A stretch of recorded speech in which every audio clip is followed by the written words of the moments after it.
ये हमारी क्या है, विषम संख्या। ठीक है, यहाँ पर देखो 3, 13, 23, 33, 43 ऐसे करके 93 तक संख्याएं हैं। ये 5, 15, 25, 35 मतलब जिसके इकाई में 1, 3, 5, 7 या 9 है, ऐसी संख्या हमारी क्या कहलाती है, विषम संख्या कहलाती है। क्या कहलाती है, विषम संख्या। तो ठीक है, जिसके इकाई में 2, 4, 6, 8 शून्य है वो क्या कहलाती है, सम संख्या। 2, 4, 6, 8 और शून्य है उसको सम संख्या कहते हैं। और जिसके इकाई में 1, 3, 5, 7, 9 ये संख्याएं आती है उन्हें क्या कहते हैं, विषम संख्या। जैसे 222 कौन सी संख्या है, सम संख्या है। 218, 421 विषम संख्या। 325 विषम संख्या ना, विषम संख्या। इसके अलावा हमारे पास और कौन सी संख्या होती है, अभाज्य संख्याएं होती है। अभाज्य संख्या जो जिनका केवल एक ही गुणनखंड होता है, जैसे 2 है, 3 है, 5 है, 7 है, 11, 13, 17, 19 ऐसी ये संख्याएं जो है अभाज्य संख्या। 23 है, 29 है, 31 है और 37 है और 39। तो 3 और 9 3 से भाग नहीं जाएगा, 3 एकम 3, 3 4 9 भाग जा रही है ना, केवल अपने आप से भाग जाती है या उसका गुणनखंड 1 होता है। तो ऐसी संख्याएं जो है अभाज्य संख्या कहलाती है। 1 से 100 तक की संख्याओं में कितनी अभाज्य संख्या होती है, 25। कितनी अभाज्य संख्या होती है, 25। और 1 से 50 तक 15। कितना होता है, 51 से लेकर के 100 तक में 10 अभाज्य संख्याएं होती है। ठीक है, तो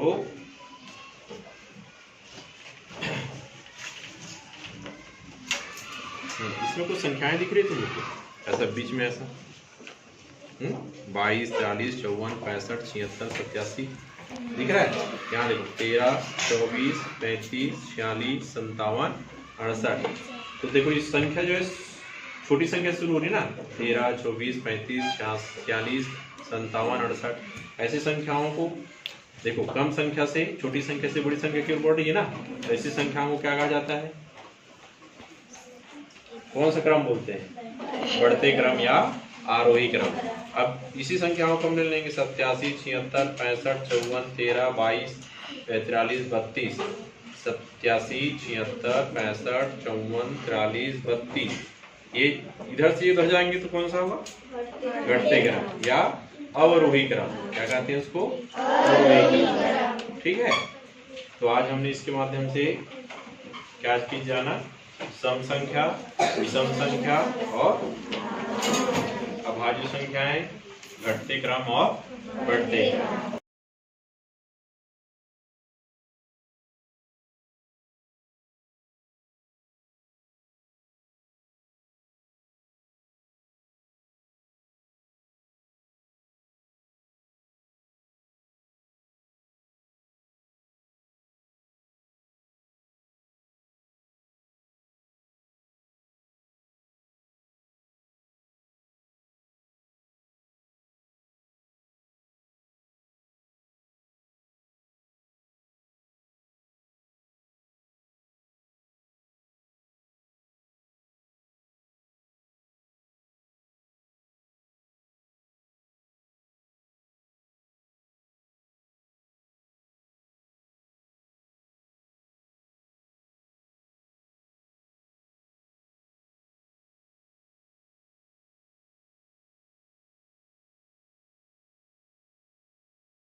है ना। आप देखो इसका साउंड क्या हो जाएगा, हम इसमें कुछ एक्स्ट्रा लगा रहे हैं, क्या बोलते हैं इसको, माँ। क्या बोलते हैं, माँ। ठीक है, माँ है घर में, किसके घर में है माँ, सबके घर में है। वाह भैया, ठीक। अब इसको क्या पढ़ेंगे भाई? या। Very good. क्या पढ़ेंगे इसको? या। ठीक है। इसको क्या पढ़ेंगे? बहुत बढ़िया। ठीक है। ये एक बहुत बढ़िया। इसको क्या पढ़ेंगे? है ना। इसमें इसको क्या कहा जाता है? और ये आ की मात्रा। क्या बोलते हैं? आ की मात्रा। चलो भाई इसमें आ की मात्रा लगा देंगे, क्या हो जाएगा? आ हो जाएगा। इसमें आ की मात्रा लगाएंगे तो जा हो जाएगा, है ना। इसमें आ की मात्रा लगाएंगे तो छा हो जाएगा। बहुत बढ़िया भी। ठीक है। अब मात्रा हम चेंज करते हैं ना। मात्रा चेंज करेंगे। इसको कौन सी मात्रा बोलते हैं? छोटी की मात्रा। ठीक है। इसको यहाँ पर अब फिट करेंगे।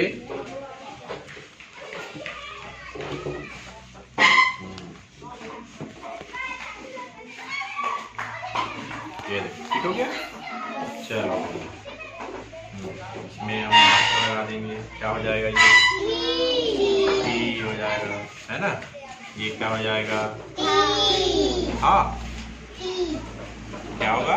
टी। क्या पढ़ेंगे इसको? टी। और इसको क्या पढ़ेंगे? जी। ऐसा नहीं, मात्रा कौन सा है? छोटे की मात्रा रहता है तो उसमें साउंड थोड़ा कम होता है। जी। क्या पढ़ेंगे? जी। ये क्या पढ़ेंगे? टी। ये टी। ये घी। घी, है ना। इसको क्या पढ़ेंगे भाई? ग में लगाएंगे तो की। ये की। ये घी, है ना। तो इसका साउंड क्या होता है? थोड़ा सा कम होता है बड़ी मात्रा की अपेक्षा। ठीक है। ये क्या होगा? इसको क्या पढ़ेंगे? क्या पढ़ेंगे इसको? ली, है ना। ये इसको क्या पढ़ेंगे भाई? मी। इसको क्या पढ़ेंगे? बी। क्या पढ़ेंगे? बी। ही नहीं, बा और भा दोनों अलग अलग है। इसमें ब में लगेगा छोटी की मात्रा तो क्या पढ़ेंगे? बी। और इसको भी क्या पढ़ेंगे? भी, है ना। न में लग गया छोटी की मात्रा तो नी पढ़ते हैं, है ना। नी पढ़ेंगे। ध में लग गया तो धी। ऐसे हमको इसको चेंज कर करके हम पढ़ना है। ठीक है। आया समझ में? कर लोगे ना अब इसको? चलो ठीक है।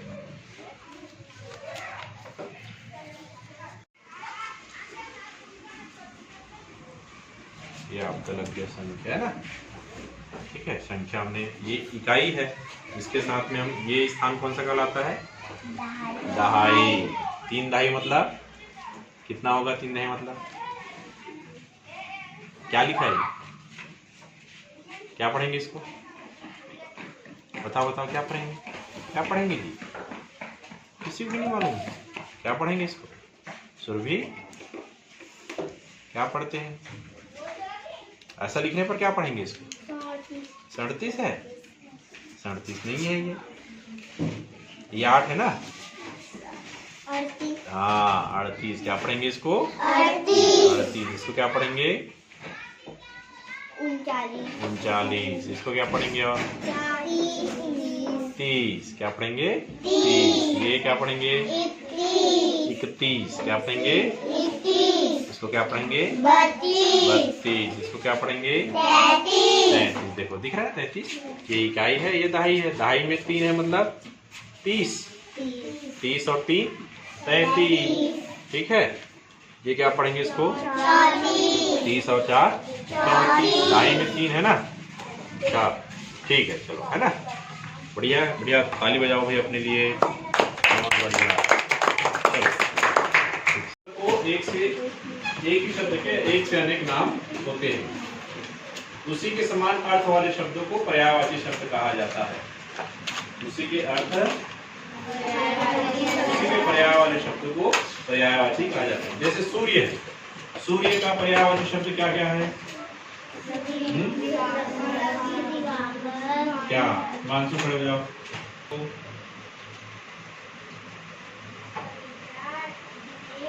दिनेश भी कहा जाता है और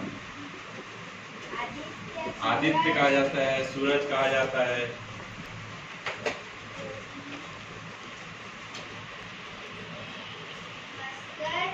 भास्कर। क्या कहा जाता है? भास्कर। भानु भी कहते हैं। तो ये क्या है हमारे पर्यायवाची शब्द कहा जाता है। अंबु, जल, नीर, तोय भी कहा जाता है, वारी कहा जाता है। जल, जल में यदि हम जलज लगा दे, ज लगा दे तो कमल का पर्यायवाची शब्द मिल जाता है। जैसे वारी, वारी, वारी ज लगा दोगे तो क्या बन जाएगा? वारिज। किसका पर्यायवाची हुआ वो? कमल का। किसका हुआ? कमल का। सरोज, सरोज, क्या क्या लिखा है? पढ़ो पढ़ो। राजीव, क्या कहते हैं उसको? और पंकज, और क्या कहते हैं? नीरज। नीर, नीर मतलब पानी, इसमें जल लगा दीजिए क्या हो जाएगा? नीरज। ठीक है, तो ये हमारे क्या है? पर्यायवाची शब्द है। ये हम अलग अलग पंखुड़ियों में उसी का नाम जो है लिखा हुआ है, उसी के शब्द का अर्थ लिखा हुआ है। ठीक है, जैसे घर है, घर को हम क्या क्या कहते हैं? क्या क्या कहते हैं घर को? क्या क्या कहते हैं? क्या क्या कहते हैं? निवास, सदन, भवन, आलय। आलय क्या कहते हैं? आलय, सदन। ठीक है, तो ये हमारे कुछ शब्द हैं जिनके हमने पर्यायवाची शब्द देखे। अर्थवादी शब्दों को क्या कहते हैं? उल्टे अर्थ वाले शब्दों को क्या कहा जाता है? विलोम शब्द। ठीक है, उल्टे अर्थ वाले शब्दों को क्या कहते हैं? विलोम शब्द। ठीक, कुछ मैंने नाम लिखे हैं। चलो कुलदीप, क्या क्या लिखा है बताओ? बी, और छोटा को स्मॉल कहा जाता है। ठीक है, इसके हिंदी में उसी को विलोम शब्द बोलते हैं, अंग्रेजी में उसी को अपोजिट वर्ड्स, ठीक है, या एंटोनिम्स बोलते हैं। क्या बोलते हैं? एंटोनिम्स। क्या कहते हैं? एंटोनिम्स। किरण, क्या लिखा है? प्रश्न का विलोम शब्द क्या होगा? उत्तर। अंग्रेजी में क्या कहते हैं प्रश्न को? क्वेश्चन। क्या कहते हैं? क्वेश्चन। और उत्तर को आंसर कहा जाता है। ठीक है, चलो ये क्या लिखा हुआ है? हंसना। हंसना का रोना। हंसना को हिंदी में क्या बोलते हैं? अंग्रेजी में क्या बोलते हैं? लाफ। क्या बोलते हैं? और रोना को क्राई। ठीक है, हंसना, रोना। उजाला। उजाला क्या कहते हैं? उसका विलोम शब्द क्या होगा? उजाला का अंधेरा। अंग्रेजी में उजाला को बोलेंगे लाइट, और अंधेरा को डार्क। क्या कहा जाता है? डार्क। देखो ना, रात में काला अंधेरा, एकदम काला रहता है अंधेरा, रात जो है, हाँ, तो वो डार्क कहलाता है। ठीक है, एक और शब्द है हल्का और भारी। हल्का को भी लाइट कहा जाता है। लाइट मतलब हल्का होता है। भारी, हैवी। भारी का विलोम शब्द नहीं, उसका अंग्रेजी में शब्द हुआ। तो हैवी का विलोम शब्द क्या होगा? लाइट। और लाइट का विलोम शब्द क्या होगा? हैवी। हल्का का क्या होगा? भारी। भारी का विलोम शब्द क्या होगा? हल्का। ठीक है, तो इस तरह से हमने कुछ शब्दों के विलोम शब्द आज देखे। इसमें आपके दोनों अक्षर लिखे हुए। ठीक है,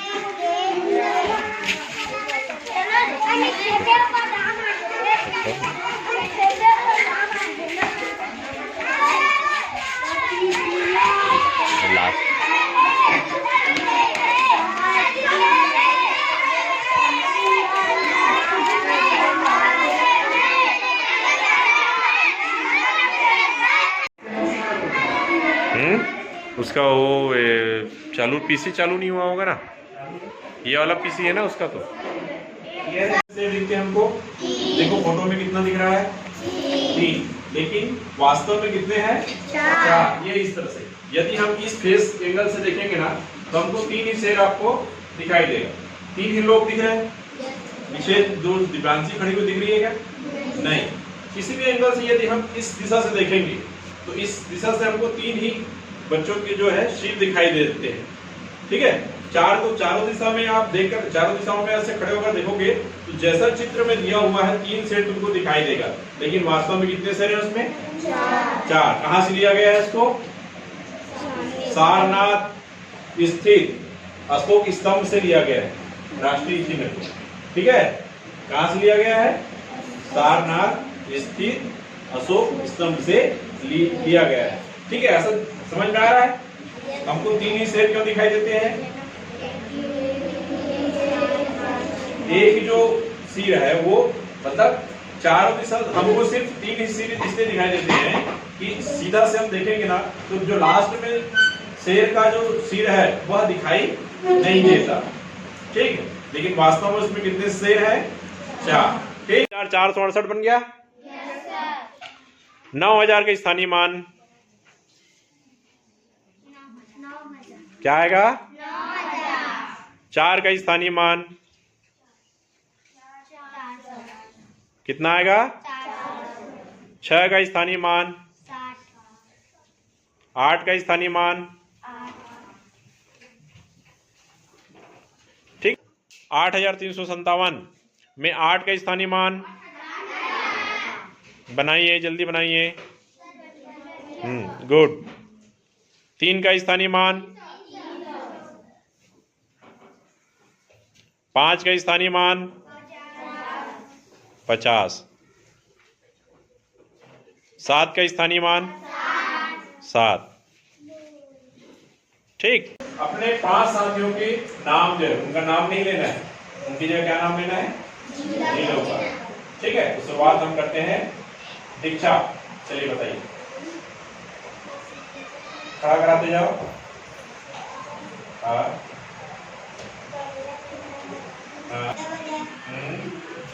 कांकेर,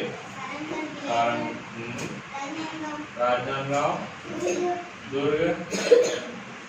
ठीक है, बढ़िया बढ़िया। और जो है ना, चलो दिव्यांशी तुम बताओ भाई। 1 मिनट पॉज करना है ना, रिपीट हो रहा है, अलग होना चाहिए। तुम लोग उसी को बताओ। ठीक है, फिर से बता दो। चलो दिव्यांशी, शक्ति, पूर्वा,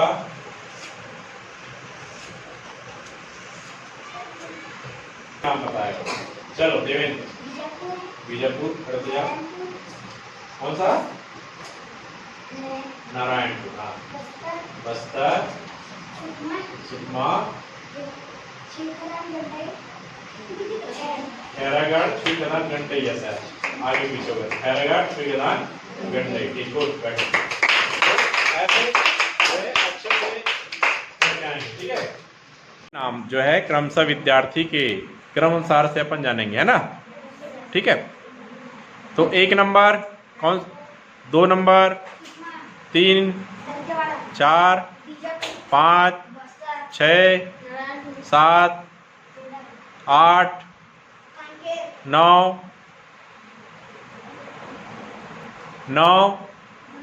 10, 11,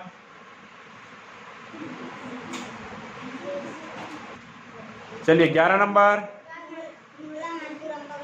12, 13, 14, 15, 17, 18, 19, 21, 22,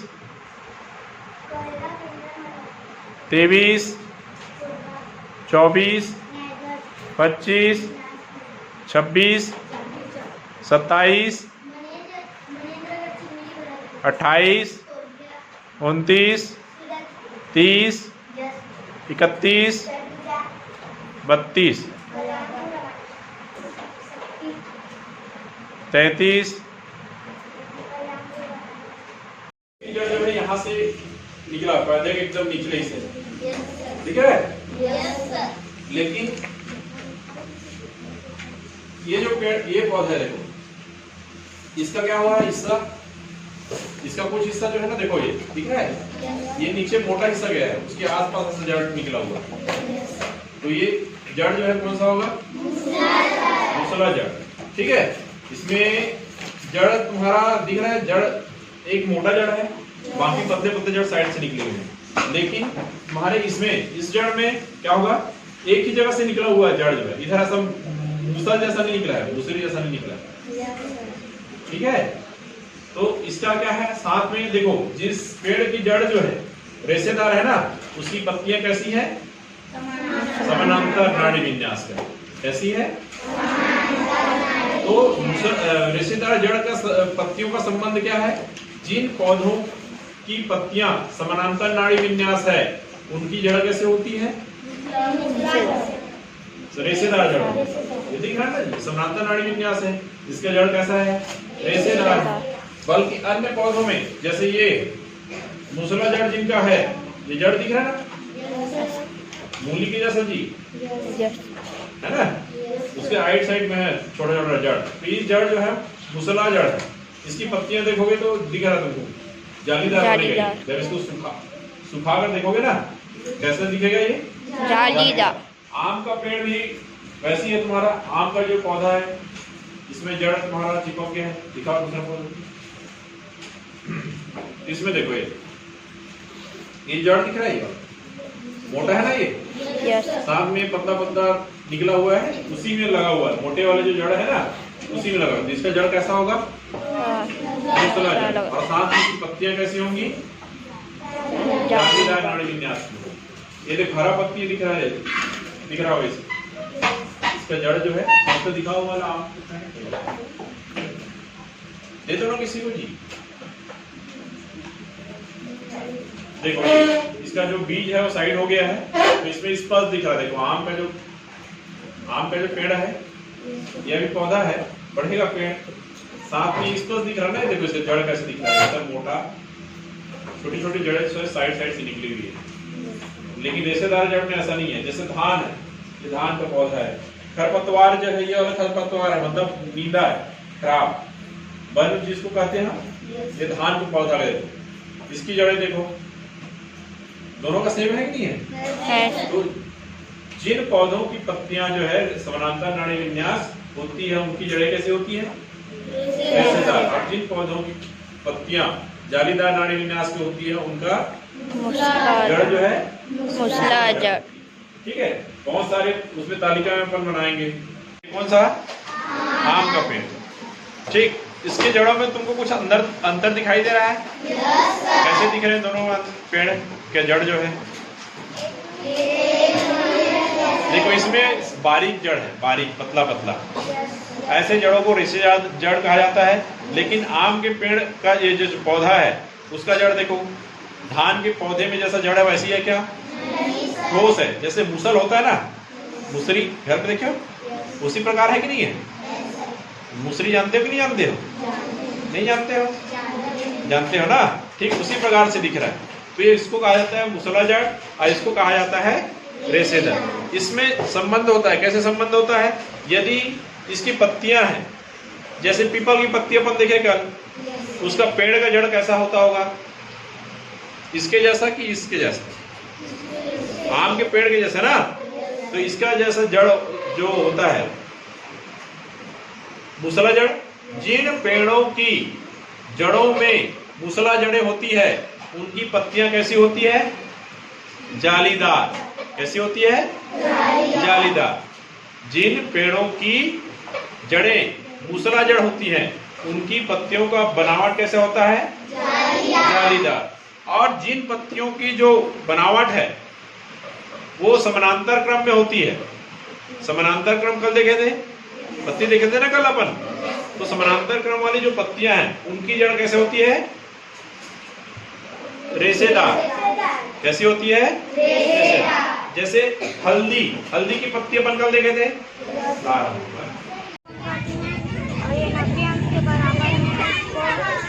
और ये 90 अंक से छोटा है इसको नहीं कर पाते हैं, और ये 90 अंक के बराबर है, और ये दोनों निरूपण है इसको सम कंट्रीब्यूट करते हैं, और ये निरूपण और ये अभी 90 अंक से ज़्यादा है। ये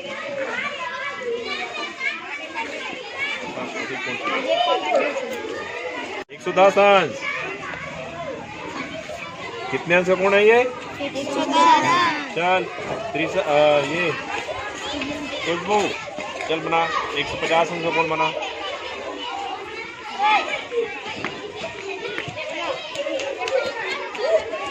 और किसका होगा? हाँ ठीक, ऐसा ऐसा बनाना है सामने। जलीय जीव, राष्ट्रीय पशु भाग, राष्ट्रीय विरासत पशु हाथी,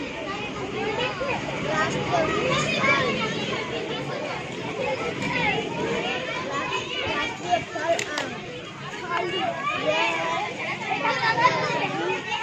doctor Sarvepalli Radhakrishnan Swami, Vivekananda, doctor Bhimrao Ambedkar, Rabindranath Tagore, doctor APJ Abdul कलाम।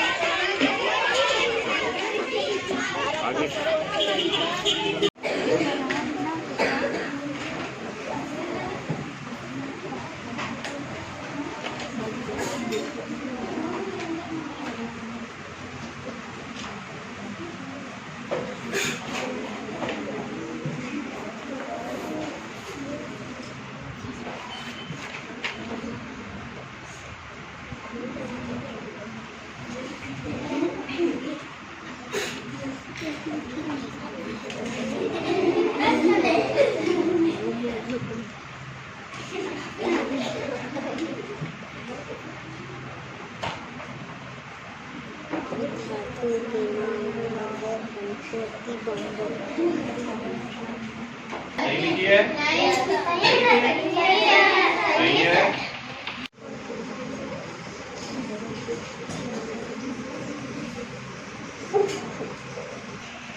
जसपाल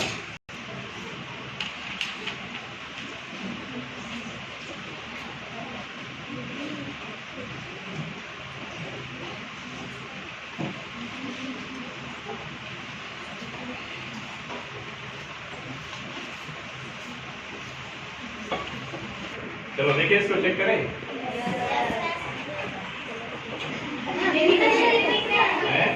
नहीं दिख रही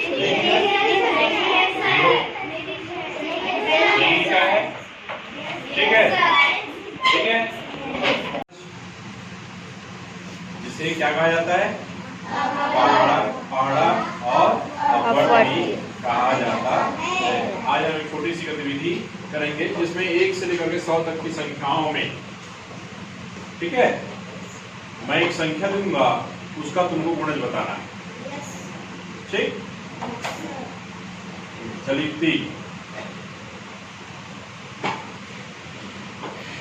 5 के गुणज बताओ। 1 से लेकर के 100 तक की संख्याओं में 5 के गुणज। 5, 10, 15, 20, 30। किस आएगा क्या? नहीं।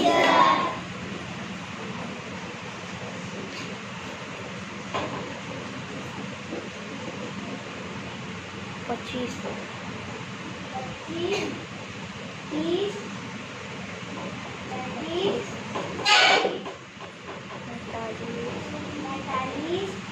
50, 55,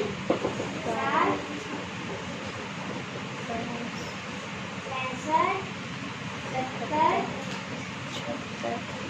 75, 80, 81, 90, 95, 30, 38, 35, 42,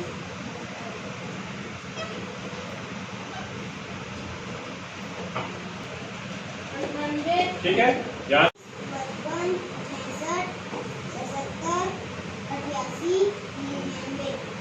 ठीक है? ये आपका गुलमोहर का है। इसका रंग कैसा होता है?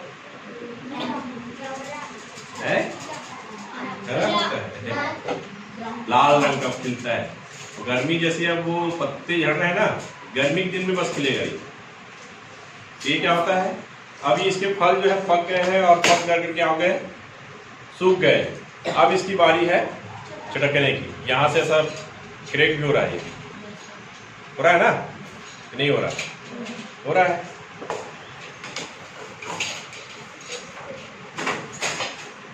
ठीक है, ये हल्दी की पत्ती है और ये जो है पीपल है। जब इसको हम लाइट के पास ले जाएंगे, देखो इसमें कुछ दिख रहा है? दिख रहा है ना? पतली लाइन दिख रही है? वही उसकी नाड़ी है। पीपल की पत्ती में जो नाड़ी है। लेकिन इसमें देखो हल्दी में जैसा हमने पीपल की पत्ती में देखा है वैसा दिख रहा है क्या? इसकी लाइन सीधी सीधी ऐसा है। ये दोनों पत्तियां जो ये नाड़ी दिख रही है वो एक दूसरे से टकरा नहीं रही है, मतलब समान अंतर में है, बराबर। यहाँ पर भी 1 सेंटीमीटर है तो यहाँ पर इन दोनों के बीच की दूरी जो है बराबर है ना? इधर देखो, इधर भी ऐसा, यहाँ पर भी देखो एक दूसरे से नहीं टकराएगी, लेकिन इसमें टकरा रही है। छोटी जो लाइन है ना, ये वाला छोटी जो लाइन है वो आपस में टकरा रही है। इसमें वैसा नहीं, पूरा सीधा है। जाली बनता हुआ दिख रहा है। तो इसमें जो क्या है, इसका नाड़ी विन्यास क्या है? इसका जालीदार और इसका समानांतर नाड़ी विन्यास।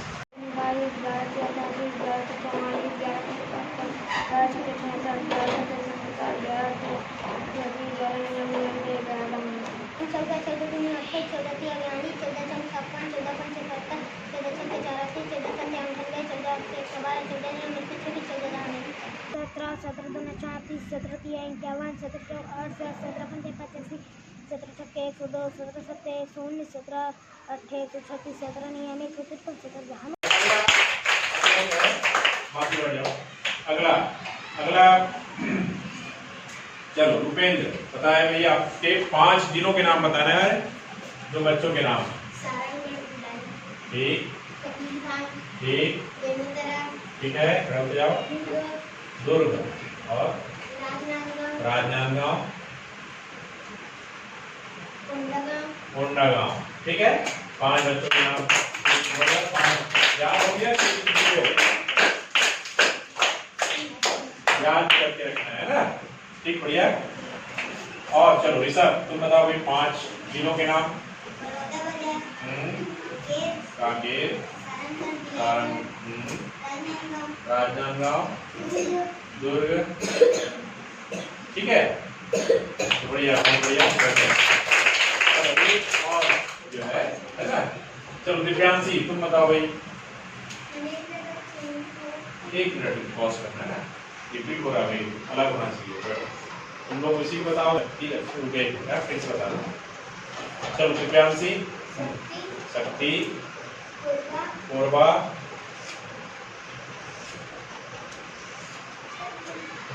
नाम बताएगा।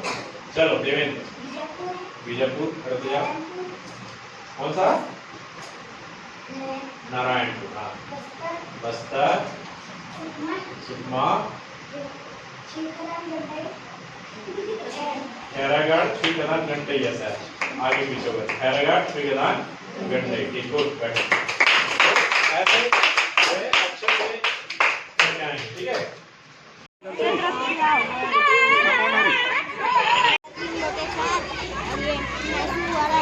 इसका 1/4 होता है और ये चंद्रयान 1 1948 को लॉन्च हुआ था, चांद में भेजा गया था।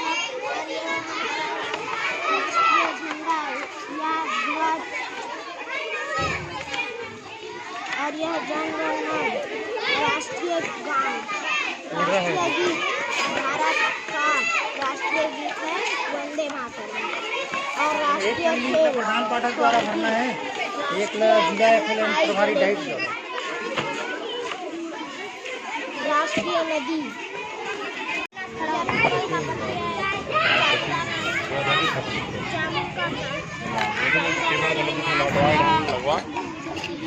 यहाँ जालीदार नहीं है। हाँ, जालीदार। अशोक जालीदार। और यह जालीदार खिलाड़ी विन्यास। यह है जामुन, पीपल, अशोक, मूंगा, गुड़हल।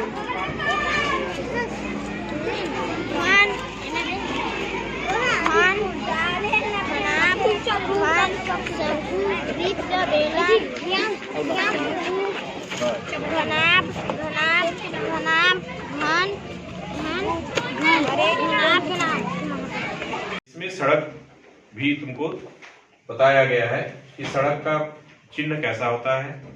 ये पतली पतली जो लाइन दिख रही है वो क्या हमारी सड़कें हैं। जितना ज्यादा गहरा हरे रंग में है वो आपका सघन जंगल क्षेत्र है।